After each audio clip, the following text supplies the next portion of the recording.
Now, from the head coach Greg Yelverton to midfielder Jamie Hollywood, who is also with us on Skype. Jamie, good afternoon. How are you? How's things, Jamie? You well? Yeah, great. Thanks. Yourself? Yeah, good. All good. Feeling good now today. Yes. Now, Jamie, your manager just mentioned about a Kangaroo Court and one of the players having to ring him on loudspeaker in front of the whole squad to ask to be captain. Tell us more, please.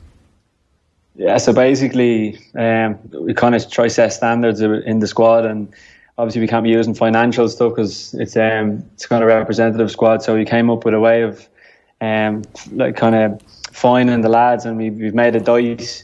Mikey Scott has made a dice 1 to 6, and each number has its own fine. And one of the lads, Matt Hughes, has rolled a 3, and the forfeit was that you had to ring the manager and ask him could he be captain and lead the lads out. And in fairness to him, although there's a few videos obviously about after when he rolled the dice, and he did look a bit nervous, but in fairness to him, he followed through well and he spoke well on the phone, and we're kind of hoping he gets the captaincy now after that. Who was the player in question? It was Matt Hughes.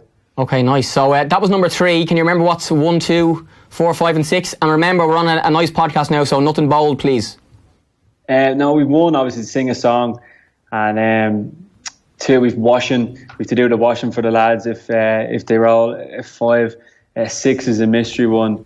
And then 3, obviously, we have to make a new one now. The fact we use Greg, so maybe a few managers out there might need to have their phones ready for maybe a few more phone calls if any of the lads slip up. But stuff like that, we're kind of making them up as we go. If we think of a good forfeit, we're kind of putting it in just to keep that buzz. And again, it's letting people and the players around the group like not make mistakes or leaving water bottles down, or it kind of keeps the standards high above the group. So along with having a bit of fun, so it's good. Yeah, very creative way of having fines with no money, something that's very interesting indeed. And there was also a video on the Third Level Football Instagram page of the lads doing a keep you uppy challenge with tennis balls. Did you partake, and how did that go? Someone got like 40 or something, and then the next fella got about 3. Yeah, the standard is kind of up and down between the lads. Personally, I was happy enough with my score. I haven't actually got the final score, as I lost count, but I was up there anyway, so I'm fancying my chances being up definitely in the top 3 anyway. And something else about players singing or something on video as well, was that because of the dice, or? And I gathered the singing wasn't great. Well, we have a few lads in the group that can hold a note, but just more so seeing different nations and different countries' culture.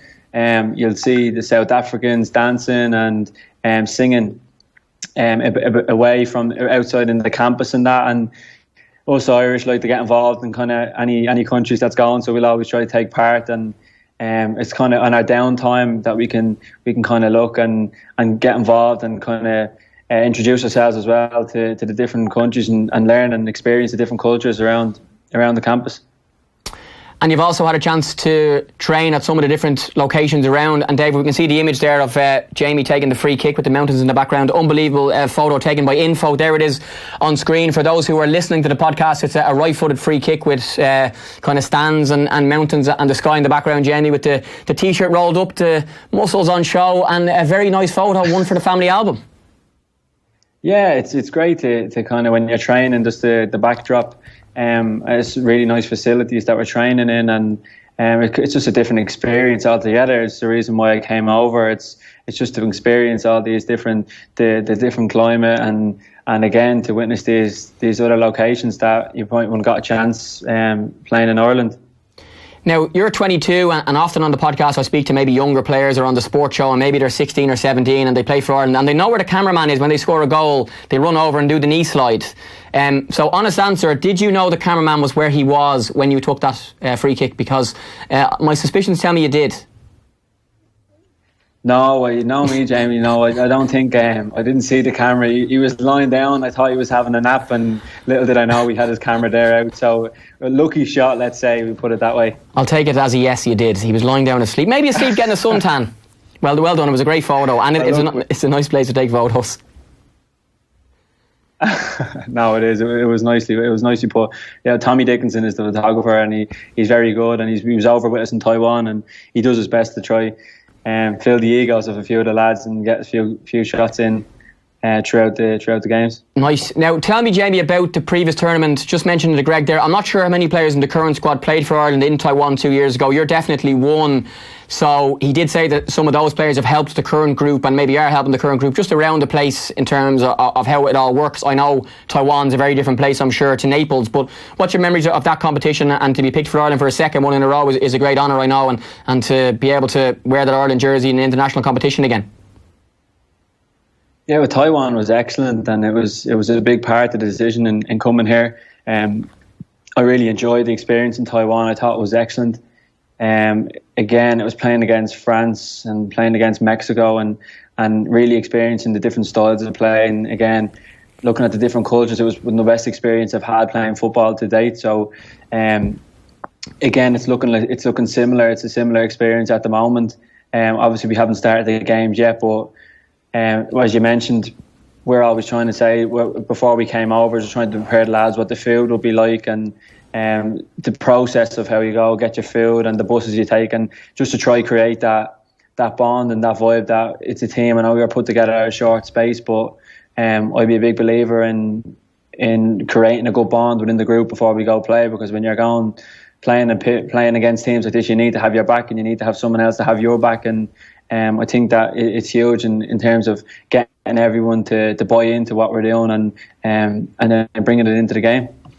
Yeah, and the games themselves, you're in a group of 3, so you'll play 2 matches on Friday and Sunday against Korea on Friday and then Uruguay on Sunday. Jamie, how's the heat been, and how have you guys been able to deal with that? Because that's an added something that you wouldn't maybe be used to. I think you've played in certain games. I think you maybe would have been in France for a pre-season, either this or the last one, in very big heat. I'm sure it was hot in Taiwan, but playing in 30, 31 degrees, like the game on Sunday is 5 p.m. Irish time, 6 p.m. local time. The sun will be, almost at its max then. Yeah, well, that's something we'll be prepared for, and again, we'll have different styles of play going into the game to try to facilitate that and try to maximise our energy. But speaking from personal experience, especially in Taiwan, it was kind of hard to we played late and the sun was gone down, but it was kind of hard to catch our breath and kind of adapt to you can't really get used to it. You're not over here long enough. You kind of have to be living in it, I feel, to get used to it. But we've trained in the morning, we've trained in the afternoon, and we've trained at night time over here the past 3 days. And again, the later it is, obviously, the less warm it is. So we will have a benefit, I'd feel, playing at 9 o'clock over here without any sun. And again, we'll have to adapt to the 6 o'clock one again. But I think the boys are getting a small bit used to the heat over here, and it's not ideal, but we're kind of adapting to it as much as we can, and hopefully it'll be worth it in the end. And lastly, Jamie, there's a number of players in the group who, their international appearances have come playing for the Irish colleges. Others have maybe played underage for maybe 15s or 16s or 19s or maybe even under 21s. But for you, your Ireland appearances have come playing for the colleges, and it's a great opportunity, for young players who haven't made it at underage international level for whatever reason. They decided to go to college, and they've realised then that they can actually be an international player for their college and for their country and play in these type of tournaments. What's that like for you, and how proud are you to maybe have you're 22, so you're a little older, but you've overtaken all the underage international teams, not played, but now you're playing for your college in a massive competition for the second time? Yeah, as you said, I wasn't lucky enough to be involved. I was lucky enough to be involved here, and I didn't get a chance to play underage Ireland or get an international captain. So to get a cap at any international level, I was proud to anytime you put on the jersey, it's kind of surreal a bit, because you're still, at the end of the day, putting on an Irish jersey, and I don't take it for granted in the slightest. So when you get the opportunity to go on and put the Irish jersey on and play for your country, especially on a world stage, it's nothing to look down at, and I'm extremely proud to put the jersey on and represent the country. Great stuff, Jamie Hollywood. Thanks a million for your time. The best of luck in those games on Friday and Monday, and we will speak to you again, I'm sure, when you get back. Thanks a million, Jamie. Best of luck. Jamie, thanks very much for having me.